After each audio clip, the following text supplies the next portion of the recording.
আপনাদের স্বাগত জানাই আমি আমার কথা শুনবার জন্য। নির্বাচন হবে কি হবে না এই প্রশ্ন যখন বাতাসে ঘুরপাক খাচ্ছে, রাজনৈতিক দলগুলোর মধ্যে বিরোধ যখন তুঙ্গে, সেই আলোচনাটাকে বেশ খানিকটা স্থিমিত করে দিল বাংলাদেশ জাতীয়তাবাদী দল বিএনপির 237 জন প্রার্থীর নাম ঘোষণা। তবে এটা হয়তো 2-4 দিনের জন্য সাময়িক, বাকি প্রশ্নগুলো আবার সামনে আসবে। সেগুলোর নিষ্পত্তি কিভাবে হবে এবং এর বাইরেও আরো অনেক প্রশ্ন গত বেশ কিছুদিন ধরে আছে, কয়েক মাস ধরে আছে, সেগুলো নিষ্পত্তি কিভাবে হবে সেটার জন্য বা সেটা দেখার জন্য আমাদের হয়তো বেশ খানিকটা সময় অপেক্ষা করতে হবে। আপাতত যেটা মনে হচ্ছে যে বিএনপির যে মনোনয়ন, মোটা দাগে এটাকে একটা ভালো মনোনয়ন বলতে হবে। খুব বড় বেশি বিতর্কের সুযোগ আছে এখানে মনে হয় না।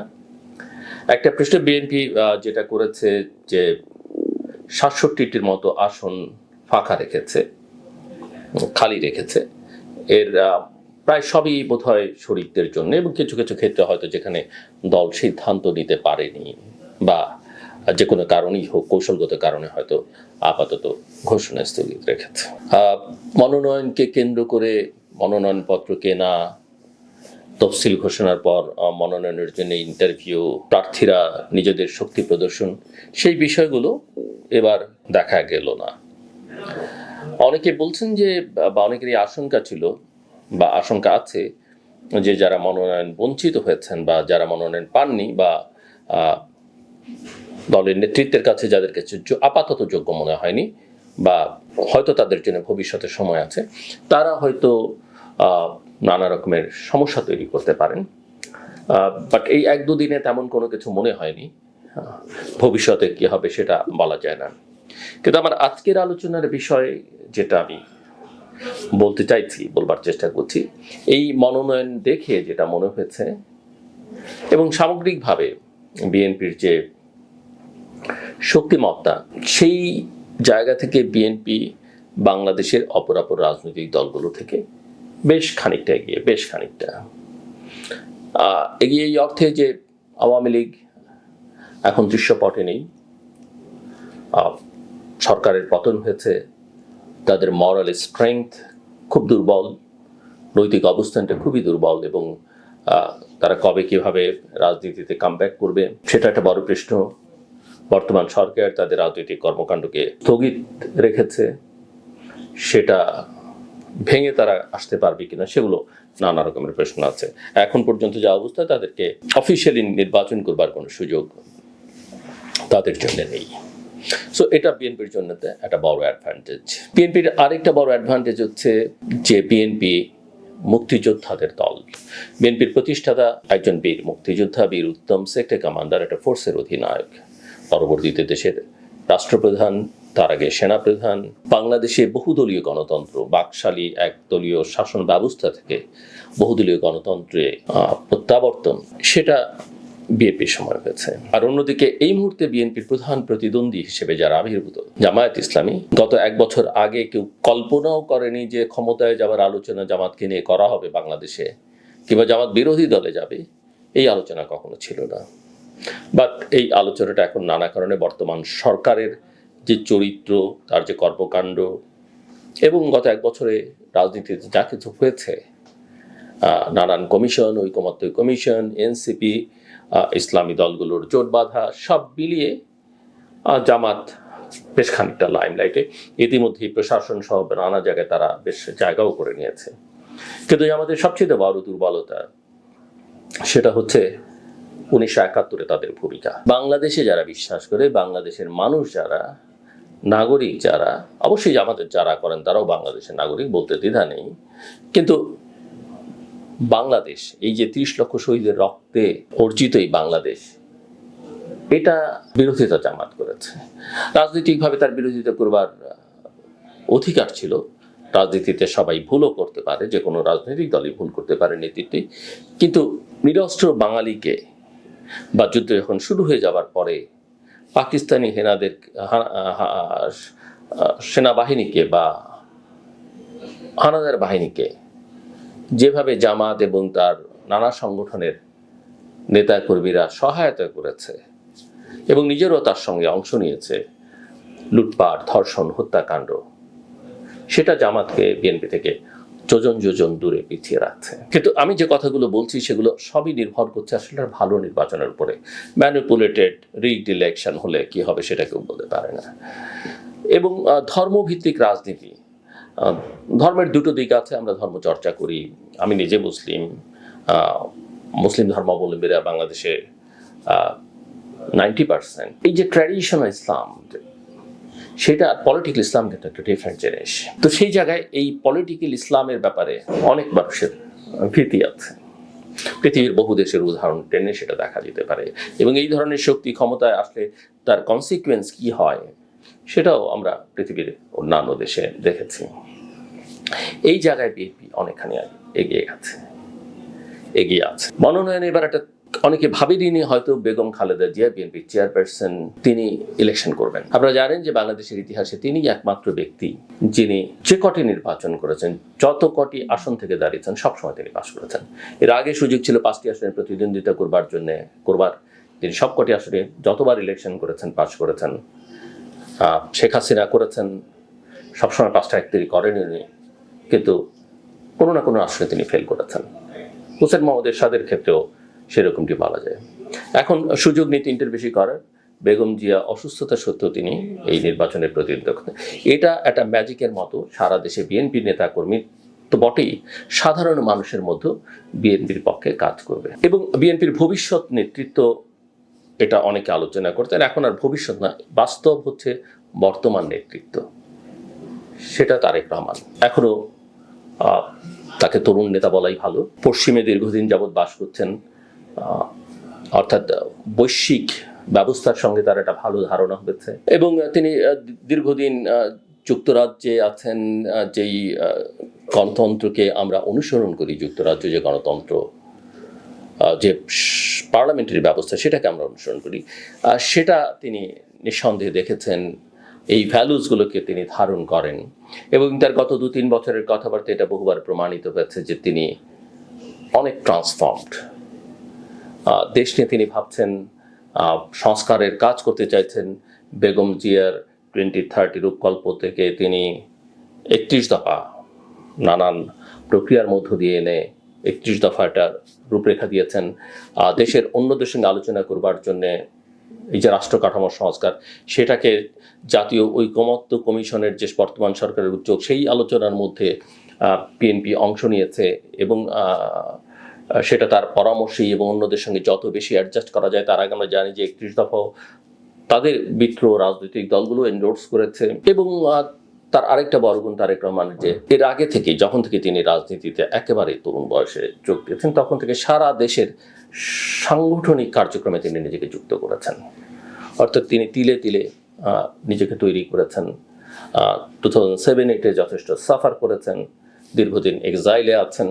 সব মিলিয়ে এই যে নানা প্রক্রিয়ার মধ্যে তিনি যে জায়গায় গেছেন, সেটা তার জন্য একটা বড় শক্তি আমি মনে করি। এবং যে সংস্কারের ভাবনা, একটা তরুণ গোষ্ঠীকে তিনি যুক্ত করতে পেরেছেন বিশ্বের বিভিন্ন প্রান্তে ছড়িয়ে থাকা, যারা তার সঙ্গে পলিসি ইস্যুস নিয়ে কাজ করছে, এবং পলিটিক্সটাকে তারা পলিসি ডিবেটে নিয়ে যেতে চাইছেন। এটা তার একটা ইতিবাচক দিক আমি মনে করি। এবং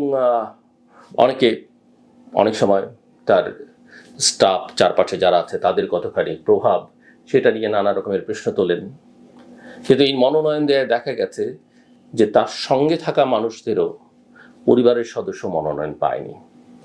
আলোচনার মধ্যে ছিল এরা যথেষ্ট প্রভাবশালী, এরা এটা করতে পারবে, ওটা করতে পারবে, কিন্তু তারেক রহমান যে নিজেকে সেগুলোর বাইরে নিয়ে যাচ্ছেন, নিতে পারছেন, সেটার এগুলো একটা বড় প্রমাণ। বিএনপি একটা মধ্যপন্থার রাজনৈতিক দল, অনেকে এটাকে সেন্টার রাইট বলতো, আওয়ামী লীগ যেটা সেন্টার লেফট পলিটিক্স করতো, জামাত ফার রাইট। সেই জায়গা থেকে বিএনপি একেবারে কমপ্লিটলি একটা মধ্যপন্থা রাজনীতি করতে চাইছে। এখন আর বিএনপি সেন্টার রাইটও না, সেন্টার লেফট তো নয়। এখানে বিএনপির সবচেয়ে বড় সুবিধা হচ্ছে যে যেসব মানুষরা একটু ডান দিকে ঘেঁষা, এমনকি কট্টর ডানদের সমর্থনও বিএনপি পাবে। আবার বর্তমান রাজনৈতিক বাস্তবতায় বামদের সমর্থনও বিএনপি পাবে। সেটা আমরা বামপন্থী রাজনৈতিক দলগুলোর কথাবার্তা থেকেই বুঝতে পারছি। সো এটাও বিএনপির জন্য একটা বড় ইতিবাচক দিক। বিএনপির ইতিহাসে কিছু গুরুত্বপূর্ণ দিক আছে যেটা অনেক সময় আলোচনায় আসে না। 1975-এর পর আমরা জানি সেই নির্মম হত্যাকাণ্ডের সময় শেখ মুজিবুর রহমানের দুই কন্যা, বঙ্গবন্ধু শেখ মুজিবের দুই কন্যা শেখ হাসিনা এবং শেখ রেহানা বিদেশে ছিলেন। দেশে তারা আসতে পারতেন না। দেশে এসেছেন বা দেশে আসবার সুযোগ করে দিয়েছিলেন জিয়াউর রহমান, বিএনপির প্রতিষ্ঠাতা, যিনি তখন রাষ্ট্রপতি ছিলেন। এবং আওয়ামী লীগ হিসেবে ফেরত আসার, কারণ ওটা বাকশাল হয়ে গিয়েছিল, সেই সুযোগটা জিয়াউর রহমান করে দিয়েছিলেন। জিয়াউর রহমানের শাসনামল হয়েছিল। জিয়ার শাসনামল নিয়ে অনেক রকমের বিতর্ক আছে। প্রত্যেকটা শাসকেরই শাসনকাল নিয়ে বিতর্ক থাকে, ব্যক্তিগত নানা বিষয় নিয়ে বিতর্ক থাকে। কিন্তু জিয়াউর রহমানের যে ইমেজ, বিশেষ করে স্বজন প্রীতির মধ্যে তার কোনো তিনি ঢোকেননি, তিনি কোনো পার্সোনালি কোনো ফাইন্যান্সিয়াল ক্রাইমের সঙ্গে করাপশন তাকে স্পর্শ করেনি, এগুলো বাংলাদেশের রাজনৈতিক ইতিহাসে মিথ হিসেবে আছে এবং রিয়ালিটিও এটা সত্যি ঘটনা। তো এটাও বিএনপির একটা বড় শক্তি। আর বেগম জিয়ার যে পার্সোনালিটি এবং গণতন্ত্রের জন্য সংগ্রাম করতে করতে করতে তিনি ক্ষমতায় গেছেন, সংসদে গেছেন। বিপরীতে তার প্রতিদ্বন্দ্বী যিনি ছিলেন তিনি অনেক মুখরা ছিলেন, সেটাও বিএনপির জন্য একটা বড় শক্তি। এবং আজকেও যদি এই যে ইনক্লুসিভ পলিটিক্স, সবার মত প্রকাশের স্বাধীনতা, সেটাও নিশ্চিত হতে পারে একমাত্র বিএনপি করতে পারে। যে কারণে সবাই যারা বিএনপির বিরোধিতা এতকাল করে, বিএনপির রাজনীতির সমালোচনা করেছে, বিএনপিকে প্রতিপক্ষ হিসেবে দেখেছে, বিএনপিকে নিশ্চিহ্ন করতে চেয়েছে, তারাও এখন বিএনপির মধ্যে সম্ভাবনা দেখে, বিএনপির মধ্যে নিজেদের ভবিষ্যৎ খোঁজার চেষ্টা করে। এটাও বিএনপির জন্য একটা ইতিবাচক দিক। এত সমালোচনা জিয়াউর রহমানকে নিয়ে আওয়ামী লীগ করেছে, শেখ হাসিনা করেছেন, তারেক রহমানকে নিয়ে এমন কোনো অশ্লীল ভাষা নেই তিনি করেননি উচ্চারণ। বেগম খালেদা জিয়াকে নানাভাবে ছোট করবার চেষ্টা করেছেন, কিন্তু ইতিহাস যার পক্ষে, প্রকৃতি যার পক্ষে, সৃষ্টিকর্তা যার পক্ষে, তাকে কেউ দুর্বল করতে পারে না। এবং লক্ষ্য করবেন যে বঙ্গবন্ধু শেখ মুজিবুর রহমানের নাম শ্রদ্ধার সঙ্গে এমনকি পার্লামেন্টে দাঁড়িয়ে বেগম খালেদা জিয়া উচ্চারণ করেছেন। আপনাদের স্মরণ থাকবার কথা কারো তারেক রহমান টুঙ্গিপাড়ায় গিয়েছিলেন শেখ মুজিবুর রহমানের মাজার জিয়ারত করতে। রাজনীতিতে এই যে সৌজন্যতা, এই যে অন্যকে সম্মান দেবার যে কালচার, সেটা এখনো বিএনপির ঝুড়িতে অন্য যে কারো চেয়ে বেশি। বিএনপি এই জায়গাটা তৈরি গিয়ে, এবং বিএনপিতে বেগম খালেদা জিয়া, তারেক রহমান, আমি আগেই বলেছি যে তারেক রহমান এখন অত্যন্ত, আমার কাছে মনে হচ্ছে যদি কোনো পরিবর্তন কোথাও বাংলাদেশে হয়ে থাকে গত কয়েক বছরে, সেটা তারেক রহমানের মধ্যে। এবং এটাই হচ্ছে সম্ভাবনা। তিনি শেষ পর্যন্ত পারফর্ম করবেন কিনা, করতে পারবেন কিনা, কারণ ক্ষমতার বাইরে থাকার ক্ষমতায় গিয়ে রাষ্ট্র পরিচালনার মধ্যে অনেক পার্থক্য আমি জানি, কিন্তু ইন্টেনশনটা আছে এবং আমি বিশ্বাস করতে চাই যে তিনি পারবেন। না পারলে বাংলাদেশের জন্য বিপদ আছে। কিন্তু এখানে একটা কথা আছে, এই গ্যারান্টি কেউ দিতে পারবে না, আমি তো নয়, কেউই না, যে তিনি ভালো করবেন, তার দল ভালো করবে। যখন করবেন না তখন দেখা যাবে, কিন্তু এখন পর্যন্ত আমাদের ভরসার জায়গাটা কিন্তু ওখানেই থাকতে হবে। সে কারণে তাকে সহযোগিতাও করতে হবে, এবং দেখতে হবে মনোনয়নটা ভালো হয়েছে। যদিও এই মনোনয়নই আমি বলবো না যে চূড়ান্ত মনোনয়ন, এখানে যারা পেয়েছেন তারা সবাই শেষ পর্যন্ত টিকে থাকবেন এই গ্যারান্টিও নেই, নতুন কেউ যুক্ত হবেন না সেই কথাও বলা যায় না। তবে একটা ঝুঁকি কিন্তু থাকবে, শরিকদের যে মনোনয়ন দেওয়া হয়েছে, এই শরিকদের কে কে পাস করে আসতে পারবেন সেটা নিয়ে আমার যথেষ্ট সংশয় আছে, নানা কারণে আছে। প্রথমত প্রতীক নির্ভর বাংলাদেশের রাজনীতি হওয়া উচিত না, কিন্তু হয়েছে, যেটা তারেক রহমান শিফট করতে চাইছিলেন পলিসি বেসড পলিটিক্সে। এখনো মানুষের কাছে ধানের শীষ, নৌকা, লাঙল আর দাঁড়িপাল্লা, এর বাইরে আসলে কাউকে খুব একটা অ্যাকসেপ্ট করবে বা ভোট সিল মারতে বাংলাদেশের মানুষ অভ্যস্ত নয়। কাজেই অন্যান্য মার্কা দেখে মানুষ কি করবে সেটা নিয়ে আমার যথেষ্ট সংশয় আছে। বিএনপির আরেকটা ভালো দিক যেখানে এগিয়ে, যে তারেক রহমান এমন একটা টিম করেছেন, যেটা আমি একটু আগেও বলছিলাম, যারা বিভিন্ন পলিসি ইস্যু নিয়ে কাজ করছে, কিন্তু তারা কেউ এমপি বা মন্ত্রী হওয়ার জন্য মুখিয়ে নেই। এটা একটা ভালো দিক। স্টাফদের কথা তো আমি বললামই, স্টাফই, এবং তাদেরকে আসলে পলিটিক্যাল অ্যাফেয়ার্সে আমার ধারণা আর খুব বেশি ইনভলভ মিস্টার তারেক রহমান করবেন না। আরেকটা অ্যাসেট বিএনপির আছে, সেটা হচ্ছে বিএনপির মহাসচিব। সাম্প্রতিককালে আমরা তার কিছু কিছু বক্তব্য নিয়ে সমালোচনা করেছি, আমরা, এটা আমাদের কাজ। কিন্তু মির্জা ফখরুল ইসলাম আলমগীর দলটির দুর্দিনে এই এতগুলো বছর দলটাকে আগলে রেখেছেন। অসংখ্য মামলায় জর্জরিত ছিলেন, অসুস্থ শরীর দিয়ে জেলে গেছেন, বারে বারে জেলে গেছেন। কিন্তু মির্জা ফখরুল ইসলাম আলমগীর অ্যাসেট এই কারণে যে দল মত নির্বিশেষে সবাই তাকে পছন্দ করে। সুন্দর কথা বলেন, সজ্জন মানুষ, লেখাপড়া জানেন, সব দিক মিলিয়ে। ইভেন এমনকি আওয়ামী লীগের সাধারণ সম্পাদকের সঙ্গে যখন মানুষ তাকে তুলনা করেছে, আকাশের পাতালের পার্থক্য। এই অ্যাসেট বিএনপি কিভাবে আগামী দিনে ব্যবহার করবে সেটা একটা গুরুত্বপূর্ণ। ওনার শরীর খুব ভালো নয়, তারপরও তিনি হাল ধরে আছেন, হাল ধরে ছিলেন তারেক রহমানের সঙ্গে, বেগম জিয়ার সঙ্গে মাঝামাঝি থেকে দলটাকে এই জায়গায় নিয়ে এসছেন, দলটাকে ভাঙতে দেননি। এবং আমি বিশ্বাস করি যে তিনি দলের তো বটেই আছেনই দায়িত্বে, সরকার এবং বিশেষ করে দেশের একটা গুরুত্বপূর্ণ দায়িত্বে হয়তো আগামী দিনে বিএনপি, বেগম খালেদা জিয়া, তারেক রহমান তাকে রাখবেন, কারণ তিনি দলের জন্য একটা বড় অ্যাসেট। বিএনপিতে এখনো আমি সিনিয়রদের কিছু সমালোচনা করেছি, এ কথা ঠিক।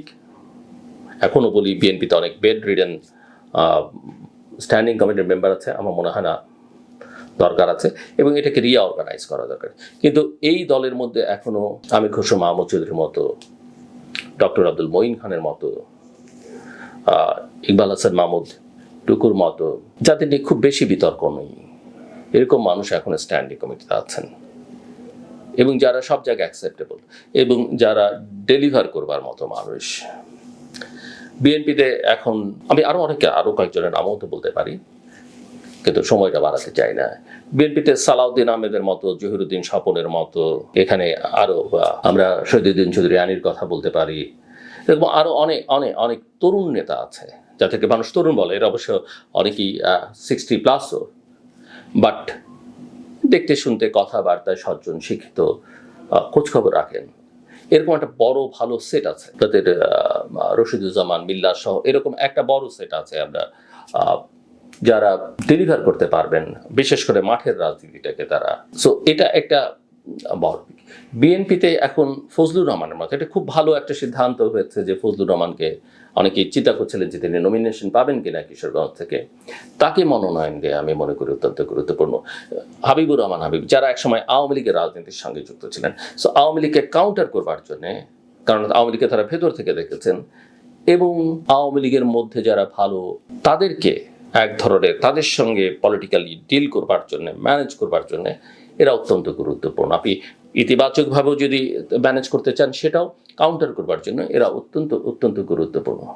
এহসানুল হক মিলনের কথা আমরা বলতে পারি, তার মনোনয়ন নিয়ে অনেকের মধ্যে সংশয় ছিল, তাকে নিয়ে নানা রকমের রটনা অনেকে করবার চেষ্টা করেছেন, কিন্তু is a very good choice I would সে।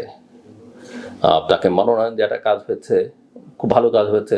আমরা ডক্টর উসমান ফারুককে নিয়ে আসা, আমি মনে করি এটাও একটা ভালো কাজ হয়েছে। তো এরকম অসংখ্য নাম, ভবিষ্যতে হয়তো অন্যান্য আলোচনার সময় আলোচনাগুলো করবো। অনেকের নাম আলোচনা না করলে আবার অনেকে মনে করতে পারেন বোধহয় আমি তাদেরকে ছোট করছি, বা অনেকে মনে করতে পারেন যে আমি কাউকে বড় করলাম, ব্যাপারটা এরকম নয়। যে নামগুলো এখন কথা বলবার সময় মনে আসছে মেয়েদের মধ্যে যাদেরকে মনোনয়ন দেওয়া হয়েছে, মোটা দাগে আমার কাছে মনে হচ্ছে সবাই ভালো।